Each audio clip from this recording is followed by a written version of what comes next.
"Do you know what it feels like?" he whispered. "To confess to something you didn't do? Just so they'd stop hurting you?" The detectives shifted in their seats. The tape recorder whirred softly on the table, capturing every shaky word that left David Carter's lips. His hands trembled, his knuckles bruised, his eyes hollow from 2 straight nights without sleep. Across from him, Detective Morrison leaned forward, arms crossed. "David, if you just tell us what happened, this will all be over." The young man nodded weakly. He had already told them, again, and again, and again, until finally he broke. Yes, I did it." That was the moment his life shattered. The moment a single sentence, forced out of him after hours of intimidation, would brand him as a murderer in the eyes of the world. But here's the thing. David Carter wasn't the killer. And the proof, the irrefutable, undeniable truth, was lying dormant in a freezer, sealed inside a vial of DNA, waiting for the day it would speak louder than any coerced confession. Stay with me, because this isn't just a story about crime and punishment. This is about how the system almost destroyed an innocent man, how power, fear, and manipulation can twist justice, and how the truth, though buried, found its way back to the surface. By the time we're done, you'll see why David's story became one of the most shocking courtroom turnarounds in Georgia's history, and why sometimes the loudest voice in the room is silence. Before the cameras, before the flashing red light of a recorder documented his confession, David Carter was just David, 26 years old, a factory line worker in Savannah, Georgia, the kind of man most people passed by without a second glance. Quiet, steady, dependable. If you asked his co-workers at the auto parts plant to describe him, they'd probably say, shows up on time, keeps to himself, doesn't cause trouble. David didn't drink, didn't fight, didn't gamble. On weekends, he sometimes joined his cousin Reggie for pickup basketball at the park. But mostly, he liked to stay home, fix old radios, and read crime novels his late father had left behind. Life wasn't glamorous, but it was stable. And after losing his father at 15, stability was all David ever wanted. His mother, Patricia Carter, worked long hours as a nurse. She raised David and his younger sister, Mandy, almost entirely on her own. To her, David was the quiet protector, the one who made sure Mandy got home safe, who covered bills when Patricia's shifts ran short. "David's a good man," Patricia would say proudly to her co-workers. "He doesn't give me any trouble." But good men aren't always safe. Injustice doesn't ask if you're kind, or quiet, or hardworking. It doesn't ask if you're the type of person who would never hurt anyone. It just comes, swift, uninvited, and merciless. And for David, it arrived on an ordinary Tuesday evening, in the form of flashing blue lights outside his apartment window. The knock on his door would change his life forever. The crime that upended David's life had shocked the entire city. A young woman named Claire Matthews, just 23, had been found murdered behind a strip mall on the east side of Savannah. The details were brutal, too brutal for the evening news to broadcast in full, but the headlines screamed the words everyone feared: Savannah killer strikes again. Yes, again, because Claire's death wasn't the first. Over the past year, 2 other women, both young, both living alone, had been found murdered in eerily similar ways. The city was on edge, and the pressure on the Savannah Police Department was unbearable. The mayor wanted answers, the public wanted justice, and the detectives wanted someone, anyone, to pin this on. That anyone became David Carter. Why him? That's the cruel part of the story. David lived just 3 blocks from the strip mall. His old Chevy pickup had been seen parked nearby that night. And though it was never more than a neighbor's casual assumption, someone mentioned that David liked to walk around late at night. That was it. That was all it took. A shaky timeline, a rusty truck, and whispers from neighbors who barely knew him. And when detectives showed up at David's door, they didn't come with questions. They came with handcuffs. "David Carter, you're under arrest for the murder of Claire Matthews." The words hit like a brick to his chest. He stammered, confused, insisting there had been a mistake. He hadn't even left his apartment that night. He'd been working on one of his father's old radios, greasy hands proof of the time he spent hunched over the wooden desk in his living room. But innocence doesn't always speak louder than accusation. Down at the station, the pressure only mounted. Detectives leaned across the table, voices sharp, promising him that if he just admitted what happened, things would go easier, that if he owned up to it, he could save himself the death penalty. David's hands trembled. He'd never been in trouble before, never even had a speeding ticket. He kept repeating, "I didn't do this." But the longer he held out, the harder they pushed. By hour 6 of the interrogation, something inside him started to crack. And that's where the trap began to close. The clock on the interrogation room wall ticked past midnight. The fluorescent lights buzzed overhead, casting a sterile glow on David's tired, drawn face. He hadn't eaten since breakfast. He hadn't slept. His head pounded, and his nerves were shredded. Detectives Reynolds and Hughes circled him like vultures. They'd been at this for hours, trading off the roles of good cop and bad cop, so smoothly it almost seemed rehearsed. Reynolds leaned in, voice low and almost sympathetic. "David, listen. We know you're not a monster, but accidents happen. Maybe things got out of control. Maybe you didn't mean to hurt her." David shook his head. "I didn't even see her. I swear. I don't know this girl." Then Hughes slammed his fist on the table, making David flinch. "Cut the crap. We've got your truck near the scene. We've got witnesses saying you were out late. We know you did this." David's throat felt like sandpaper. He tried to explain again, tried to hold firm, but the walls seemed to be closing in. Every denial only seemed to make them angrier. And then came the lie, the one that broke him. Reynolds slid a folder across the table. He didn't open it, but he tapped the cover with 2 fingers. "David, we've got your DNA. It's a match." David's stomach dropped. He didn't know enough about forensics to fight back. How could he argue with DNA? If they said it matched, what chance did he have? That was the final straw. Exhausted, terrified, and convinced he'd never see freedom again, David did the unthinkable. He gave them what they wanted. It wasn't a detailed confession. He didn't describe the crime scene or talk about Claire personally, because he couldn't. He didn't know her, but under relentless pressure, he mumbled the words that sealed his fate. "Okay, maybe I was there. Maybe it was me. I don't remember. I guess I did it." That was all it took. Reynolds leaned back, satisfied. Hughes smirked. The recorder on the table captured every broken word. And just like that, David Carter became the Savannah killer in the eyes of the law. Outside the station, the press exploded with the story. Savannah police nab murderer.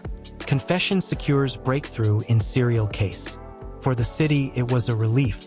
For David, it was a death sentence in disguise. Because now, the truth didn't matter. His so-called confession had spoken louder than his innocence. But what no one knew, not the police, not the press, not even David himself, was that buried deep in a lab across town, a strand of DNA was waiting to tell a very different story.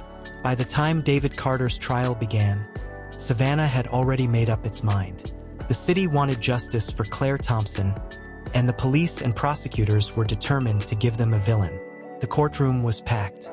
Reporters scribbled notes, cameras flashed, and Claire's grieving family sat in the front row, their pain fueling the demand for punishment.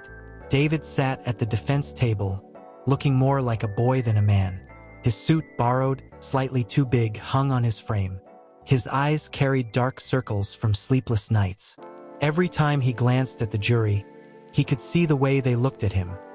Not with curiosity, but with suspicion. The prosecution didn't have much physical evidence. They didn't have fingerprints. They didn't have eyewitnesses. They didn't have real DNA matches because the truth was, they didn't exist. But what they did have was a shaky, coerced confession. And in the eyes of the jury, that was enough. The prosecutor, a sharp-tongued man named Calvin Morris, played the recording over and over. David's broken words filled the courtroom. "Okay, maybe I was there. Maybe it was me. I don't remember. I guess I did it." Every time the jury heard it, David's fate sank deeper into the quicksand. His defense attorney, Linda Perez, tried desperately to explain. She argued about false confessions, about exhaustion, about psychological manipulation. She pointed out that David had no history of violence, no connection to Claire, no motive. But Morris countered with cold precision. Ladies and gentlemen, innocent men don't confess to murder. They don't sit in front of detectives and admit guilt unless it's true. And that was the line that stuck. The jury deliberated for just 6 hours. When they returned, the foreman's voice was steady, almost detached. Guilty of murder in the first degree. David's mother sobbed in the back row. David himself felt the world collapse in on him. He tried to stand, but his knees buckled as the bailiff shackled his wrists. The judge's words sealed it. David Carter, you are hereby sentenced to life in prison without the possibility of parole. The gavel came down like a coffin lid. The courtroom erupted, some with cheers, some with tears, but David sat frozen, numb. He was 23 years old, and his life was over, or so it seemed, because far beyond the courtroom walls, hidden inside an envelope at a state crime lab, lay a single piece of DNA evidence that would one day prove every single word of his so-called confession was a lie. Prison wasn't a place David Carter ever thought he'd see. Yet here he was, just 23, shackled behind steel bars for a crime he didn't commit. At first, the walls crushed him. The clang of doors, the barking guards, the cold routine, it all pressed down until he could barely breathe. The label of murderer followed him like a shadow. Some inmates kept their distance, whispering. Others taunted him, testing him, seeing if the college kid killer could be broken. But David adapted. He kept his head down, found work in the prison library, and buried himself in books. Law, psychology, anything he could get his hands on. He wrote letters to lawyers, to innocence projects, to anyone who might listen. Most never wrote back. Still, hope was the one thing they couldn't take from him. Years passed. His mother aged faster than she should have, visiting him whenever she could. Each time she gripped his hand across the table, whispering, "I believe you, son. We'll find a way." That belief kept him alive. Then, in his 12th year behind bars, something shifted. A young law student named Maya Henderson, working with the Georgia Innocence Project, stumbled across David's case file. She couldn't believe what she read. No DNA, no eyewitnesses, just a confession wrung out after 20 hours of interrogation. Maya met David for the first time in the visitation room. He looked older now, lines carved into his face, hair beginning to gray at the edges, but his eyes still carried that spark of defiance. "Mr. Carter," she said softly, sliding a folder across the table, "I think they got it wrong, and I think we can prove it." For the first time in years, David felt his chest tighten. Not from despair, but from something he hadn't allowed himself to feel in so long: hope. Maya explained that buried in the evidence box was a piece of DNA swabbed from under Claire Thompson's fingernails. Back in 1996, the technology hadn't been strong enough to get a full profile. But now, over a decade later, it could. David leaned forward, barely able to whisper, "So you're telling me the truth could finally come out?" Maya nodded. "Yes, but we have to fight for the court to even test it." It was a long shot, but David didn't hesitate. For 12 years, he had lived with the weight of a lie crushing him.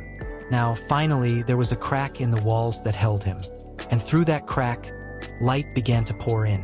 It took almost 2 years of petitions, appeals, and rejection letters before a judge finally agreed to allow DNA testing on the evidence from Claire Thompson's case. David was 45 now. 12 years in prison had aged him far beyond his years. When Maya delivered the news during a visitation, his hands trembled so hard he nearly dropped the phone receiver. "They're going to test it, David," she said, her voice firm but filled with excitement. "This is it. This is what we've been waiting for." David leaned his forehead against the glass, closing his eyes. He had prayed for this moment, begged for it, dreamed about it in the long nights staring at his cell ceiling. But now that it was real, fear crawled into his chest. What if it comes back and somehow still points to me?" he whispered. Maya shook her head. "You didn't do it. I've read every page of your case. You didn't do it. We just need the science to finally back you up." Weeks dragged on like years. Every day, David woke up with the same thought. Did the results come in yet? And then, one crisp morning, Maya returned to the prison with a folder clutched in her hand. Her face gave it away before she spoke. "David," she said, tears brimming in her eyes, "it's not your DNA. It never was. It belongs to someone else." The name in the file made David's blood run cold. Thomas "Tommy" Griggs, a drifter with a long rap sheet of assaults and burglaries. Someone who had lived just a few blocks from Claire at the time of her murder. Someone the police had briefly questioned, but then dismissed because they had David's confession. The revelation hit David like a tidal wave. All those years, all the pain, all the stolen time, because the system had stopped looking once they thought they had their man. Maya's hands shook as she pushed the folder closer. "They're going to have to reopen your case. This changes everything." For the first time in 12 years, David allowed himself a smile. Not a big one, but the kind that carried both relief and rage. The truth was finally speaking. But as he would soon learn, even DNA wasn't enough to break the chains of injustice overnight. The system that had stolen his life wasn't ready to admit its mistakes so easily. You'd think DNA evidence would slam the prison gates wide open. It should have been simple. David was innocent. The real killer's profile matched. Case closed. But anyone who's seen how slow and stubborn the justice system can be knows it's never that easy. The district attorney's office pushed back. They argued that David's original confession still held weight, claiming maybe he had accomplices. They nitpicked the DNA results, dragging out hearings, filing motions that delayed his release. David sat in his cell, staring at the ceiling at night, knowing the truth was finally in black and white, but wondering if he'd ever get to breathe free air again. Maya refused to let up. She rallied innocence projects, journalists, and even former FBI agent Andrew Miller, who had worked similar wrongful conviction cases. Andrew sat across from David one afternoon, his voice steady. "You are not alone anymore. They can drag their feet, but they can't erase science. And they can't stop us from shouting until the whole world hears." Soon, the shouting began. News outlets picked up the story. Headlines ran, "Wrongfully convicted man imprisoned 12 years. DNA reveals real killer." Crowds gathered outside the courthouse. Former classmates of David, old neighbors, even strangers wrote letters demanding his release. Finally, after months of courtroom battles, a judge ordered David's conviction overturned. The gavel struck like thunder, and for the first time in over a decade, David walked out of prison. His mother, now frilier but still strong, was waiting outside.